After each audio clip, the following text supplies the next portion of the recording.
বরিশালে ফাঁদে ফেলে টাকা ছিনতাইয়ের অভিযোগে সক্রিয় একটি হানি ট্র্যাপ চক্রের 2 সদস্যকে আটক করেছে পুলিশ। তাদের মধ্যে রয়েছেন একজন তরুণীও। এই ঘটনায় আরও কয়েকজনের বিরুদ্ধে মামলা করা হয়েছে, যাদের মধ্যে হোটেল মালিক ও ম্যানেজারের নামও রয়েছে। শনিবার রাতে বরিশাল নগরীর গির্জা মহল্লা এলাকার একটি আবাসিক হোটেল অভিযান চালিয়ে মিলিতা দত্ত মেলাইসা ও সান্টু হাওলাদার নামে 2 জনকে আটক করে কোতোয়ালি মডেল থানা পুলিশ। পুলিশ জানায়, বরিশাল সদর উপজেলার করাপুর ইউনিয়নের বাসিন্দা সিরাজুল ইসলাম খান এই ঘটনায় বাদী হয়ে 11 জনের বিরুদ্ধে মামলা দায়ের করেছেন। মামলার তথ্য অনুযায়ী সিরাজুল ইসলামের সাথে আগে থেকে পরিচয় ছিল হানি ট্র্যাপ চক্রের সদস্য আব্দুর রহমানের। 7 মার্চ বিকেলে জরুরি কাজের কথা বলে তাকে গির্জা মহল্লা এলাকায় ডেকে নেয় আব্দুর রহমান। রাত 9টার দিকে তাকে নিয়ে যাওয়া হয় হোটেল ইম্পেরিয়ালের 4র্থ তলার একটি কক্ষে। সেখানে আগে থেকে অপেক্ষা করছিল চক্রের আরও 8 থেকে 10 জন সদস্য।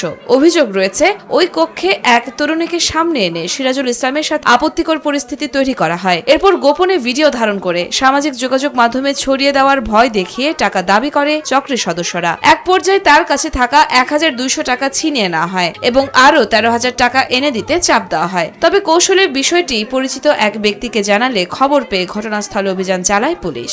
অভিযানের সময় 2 জনকে আটক করা হলেও হোটেল মালিক, ম্যানেজার সহ চক্রের অন্য সদস্যরা পালিয়ে যায়। কোতোয়ালি মডেল থানার পুলিশ পরিদর্শক সঞ্জিত চন্দ্রনাথ জানান, গির্জা মহল্লা এলাকায় হোটেল ইম্পেরিয়াল এর 4র্থ তলায় একজন যুবক কর্তৃক কিছু হানি ট্র্যাপ চক্রের সদস্যের সর্বশান্ত হওয়ার সংবাদ পাওয়া যায়। উক্ত সংবাদের প্রেক্ষিতে কোতোয়ালি মডেল থানা পুলিশ সেখানে অভিযান পরিচালনা করে হানি ট্র্যাপ চক্রের মেলাইসা এবং সেন্টু হাওলাদার নামে 2 জনকে আটক করা হয়। তাদের বিরুদ্ধে কোতোয়ালি মডেল থানায় নিয়মিত মামলা রুজু হয়। গ্রেপ্তারকৃত আসামিদেরকে বিজ্ঞ আদালতে সোপর্দ করা হয়েছে। ভুক্তভোগীর করা মামলায় আটক 2 জনকে আদালতে পাঠানো হয়েছে এবং পলাতক অন্য সদস্যদের গ্রেপ্তারে অভিযান চলছে। এই ধরনের হানি ট্র্যাপ চক্র থেকে সতর্ক থাকার পরামর্শ দিয়েছে আইন শৃঙ্খলা বাহিনী। কিন্তু ধরেন আপনি ব্লেম দিবেন আমার নামে, ছেলে কই?